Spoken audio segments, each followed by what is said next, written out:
They let me come in the club with them. I'm like, I can't come in the club, I'm 14. Nigga said, nigga, you with us. We went into the club, he gave me $5,000 in cash. I spent like $1,100. I tucked the rest of it.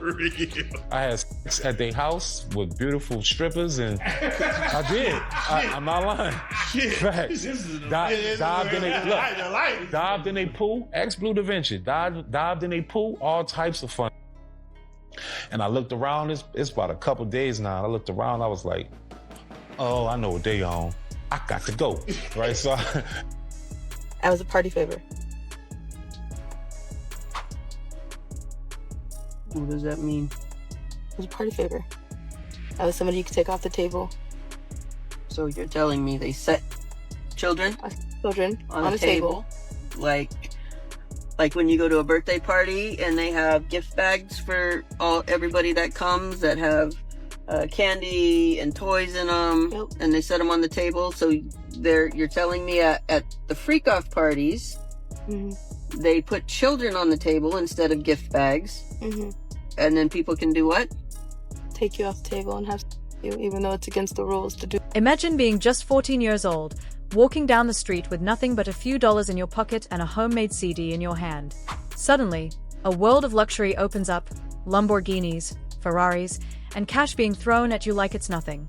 You're invited to parties you're far too young to attend, and what happens there changes you forever. This isn't just fame, it's a glimpse behind doors most people will never see. What you're about to hear is shocking, disturbing, and completely true. And once you see it, you won't forget it. Just when you think Diddy's past has been fully uncovered, another wild chapter emerges. This time, it's Chopper, one of Diddy's early crew members, stepping into the spotlight with jaw-dropping tales. He spills the details about those infamous pool parties, who showed up, and just how much Diddy was willing to pay to keep the nights under wraps. Chopper was only 14 when he first crossed paths with Diddy and the BMF crew, a tight-knit circle Diddy rolled with back then. At the time, Chopper was out on the streets, hustling his homemade CDs, trying to carve out a name for himself. That's when he noticed an entire row of exotic cars lining the street, Lamborghinis, Rolls-Royces, Ferraris, Porsches, all flaunting the unmistakable sign of money floating freely in the air. I was about 14 years old. I walked across the street, I had a demo with like 5 songs on it. The kept scratching, you heard me, because I had a CD player. So I know the CD was poo, because it kept scratching. Anyway, I go across the street, I'm just wandering. I got like $13 in my pockets left from this whole New Orleans to Atlanta trip. So I'm like, hungry, right? So I go across the street, I see Lamborghinis and Porsches and Ferraris and all that shit. I'm like, yeah. The young kid didn't hesitate. He stepped up, bold as ever, and asked Diddy's crew to give his music a listen. Sure, the CDs he brought along were scratched and skipping, barely holding together, but he didn't care. He just wanted his voice to be heard. They asked him to spit something right then and there, and he delivered. Instead of laughs, they broke into applause. Impressed by the raw talent of this fearless 14-year-old, Chopper remembers tapping on a car window across the street, calling out to Meech to play his music. Meech grabbed the CD, complained about it skipping, and asked him to rap instead. The kid went off, and even the seasoned boys, Blue Da Vinci and the rest, recognized he had real skill. But then things took a surprising turn.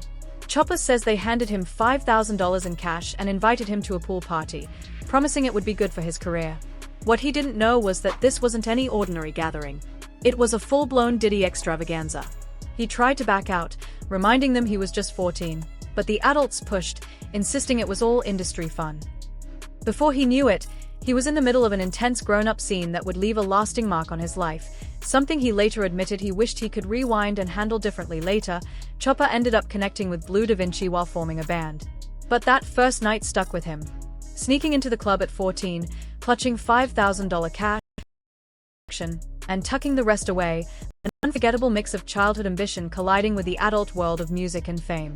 Chopper recalls those early wild nights, partying at Diddy's house, surrounded by beautiful strippers. He insists he's not exaggerating, it really happened. Later in life, after forming his band and returning to Atlanta, he kept crossing paths with Meech and the crew. By then, things had changed. They were proud of him, impressed that he had quietly made it big enough to appear on TV. The respect he received was different this time. They welcomed him in, and he began spending more time with them while figuring out how to land a deal and keep his music career moving forward. Chopper isn't the only young person caught up in these extravagant pool parties and freak-offs, but he's the only one willing to speak openly about it. Now, whispers are emerging about another name, Justin Bieber. The same Justin the world watched grow from a YouTube kid into a global superstar. Behind the fame and flashing lights, however, there may have been a darker side, especially once Diddy entered the picture. Sources say that when Justin was just 13, Diddy took an interest in him, inviting the young star to hang out under the guise of mentorship and guidance in the music industry. It sounded innocent at first, but hindsight casts a different light. Diddy publicly bragged about having 48 hours alone with Justin, claiming, "What we're doing, we can't disclose, but it's every 15-year-old's dream."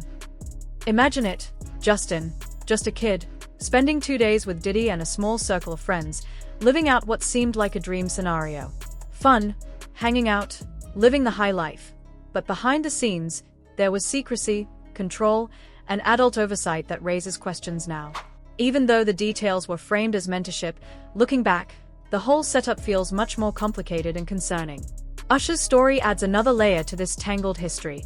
He recalls being signed to himself, in a sense, for a brief period during the making of his first album.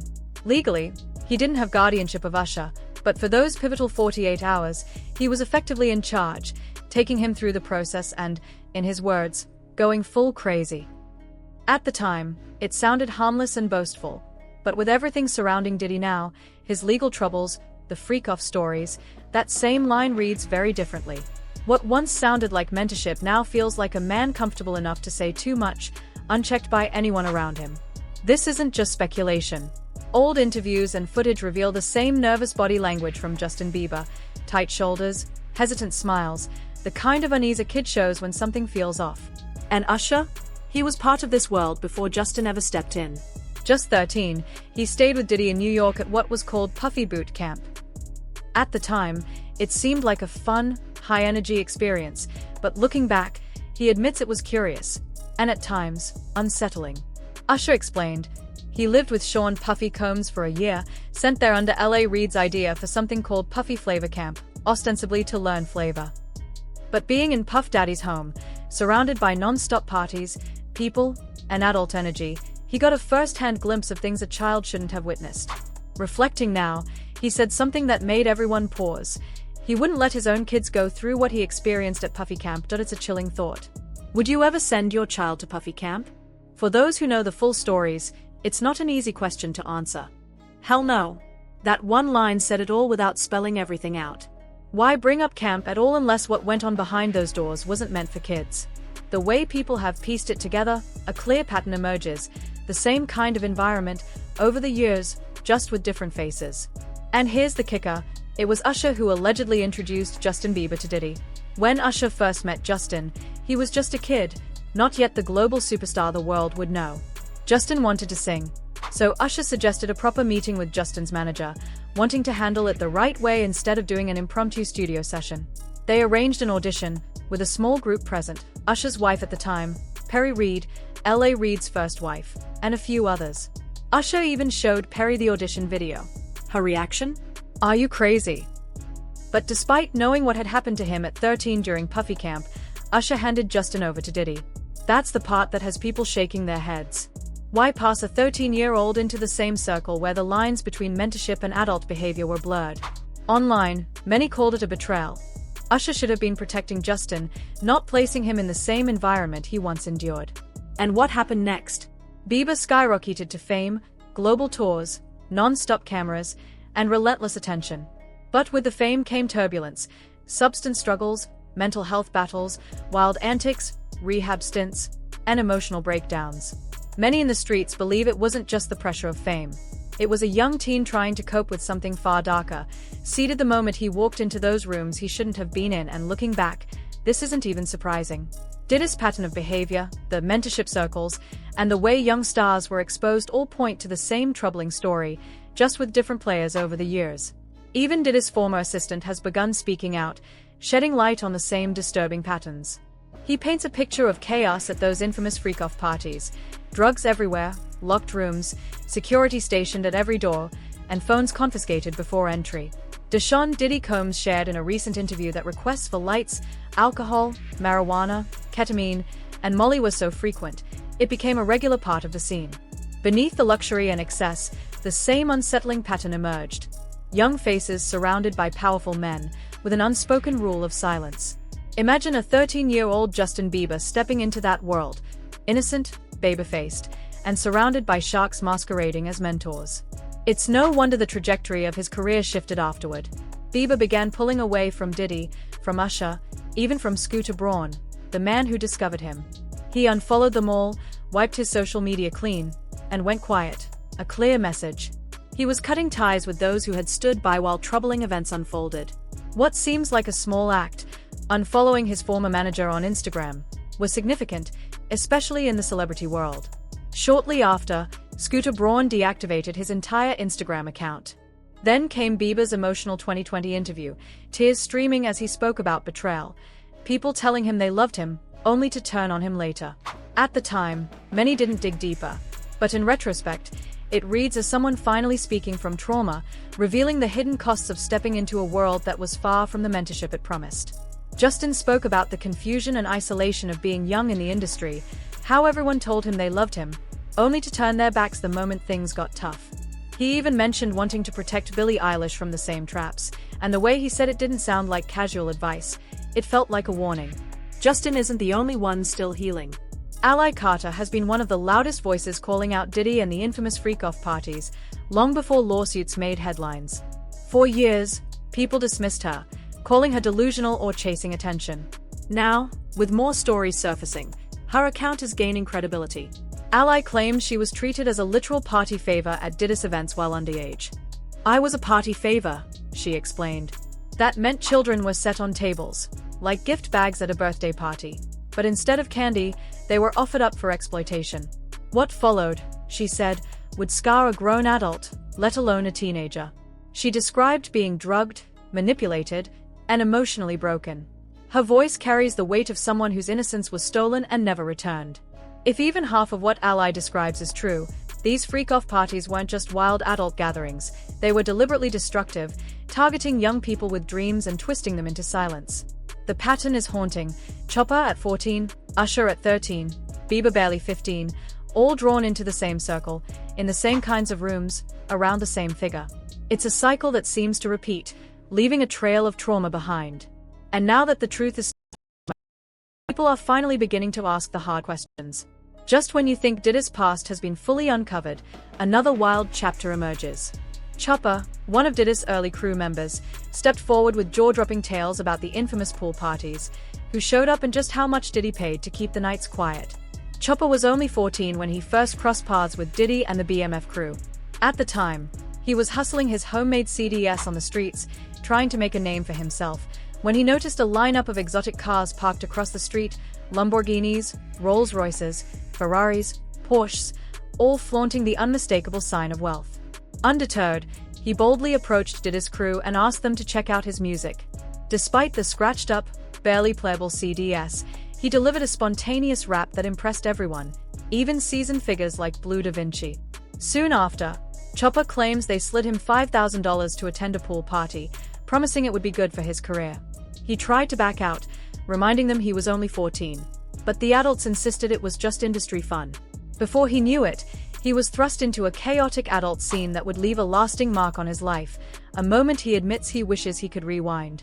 Years later, after forming his band, Chopper reconnected with Meech and the crew, who now treated him with pride and respect, recognizing the quiet success he had built. But Chopper wasn't the only young person caught up in this world. Another name soon surfaced: Justin Bieber. When he was just 13, Diddy reportedly invited him under the guise of mentorship. Publicly, Diddy bragged about having 48 hours alone with Bieber, framing it as a dream scenario for any 15-year-old. Behind the scenes, though, it involved the same intense, adult-driven environment that marked Chopper's and others' experiences. Usher had been through a similar situation at just 13, attending Puffy Boot Camp, an LA Reid initiative ostensibly designed to teach flavor in music. Living with Diddy, surrounded by non-stop parties, he saw things no child should witness. Reflecting on it now, Usher says he wouldn't let his own kids go through what he experienced there. The pattern repeats. Usher allegedly introduced Bieber to Diddy, despite knowing firsthand how intense and dangerous those environments could be. Bieber's audition was overseen by a few trusted adults, yet he was ultimately handed over to Diddy, a move many have called a betrayal. Bieber skyrocketed to global fame, but with it came mental health struggles, wild behavior, rehab, and substance issues. Observers believe his early exposure to these adult worlds contributed to the trauma he experienced later. Diddy's former assistant, Deshaun Combs, confirmed the chaos at the freak-off parties, locked rooms, confiscated phones, drugs including ketamine and molly, and a strict unspoken code of silence. Young stars were thrust into high-stakes adult environments, often with no one truly watching out for them. Ally Carter, another survivor of the infamous parties that have long haunted the music industry, has been courageously speaking out for years. Her story is not just another anecdote. It is a chilling testimony of what happened behind closed doors, a glimpse into a world that was hidden from the public eye but shaped the lives of young children in ways that are still being reckoned with today. Ally recalls being treated as a party favor while she was underage, literally placed on tables at gatherings thrown by Diddy, in environments where adults operated without oversight, rules, or conscience. These were not ordinary parties. They were carefully orchestrated adult playgrounds, where money, power, and influence ruled, and where children were treated as objects rather than human beings. She describes moments of being drugged, manipulated, and emotionally broken, experiences that left deep, lasting scars.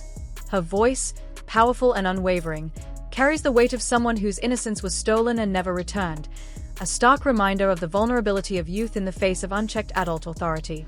As her account unfolds, a disturbing pattern begins to emerge. Chopper, at just 14 years old, was thrust into the same world, navigating encounters that no child should ever face. Usher, barely 13, experienced similar circumstances, and Justin Bieber, just a few years older, was exposed to a system that blurred the line between mentorship and exploitation. All of them, at different times and in different contexts, entered the same rooms, the same circle, and were exposed to the same figure whose influence and control over these environments cannot be overstated. When you connect these dots, the scale of the problem becomes staggering.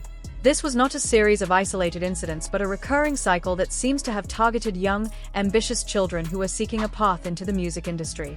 The similarities between these cases highlight a pattern of predatory behavior, where fame and opportunity were used as tools to manipulate, silence, and endanger the very individuals whose talents were being celebrated. As the truth begins to surface, many critical questions arise, questions that the industry has been unwilling to answer for decades. Who was actually protecting these children when they were placed in such vulnerable positions? Who intervened when doors closed, cameras were turned off, and the environment became unsafe?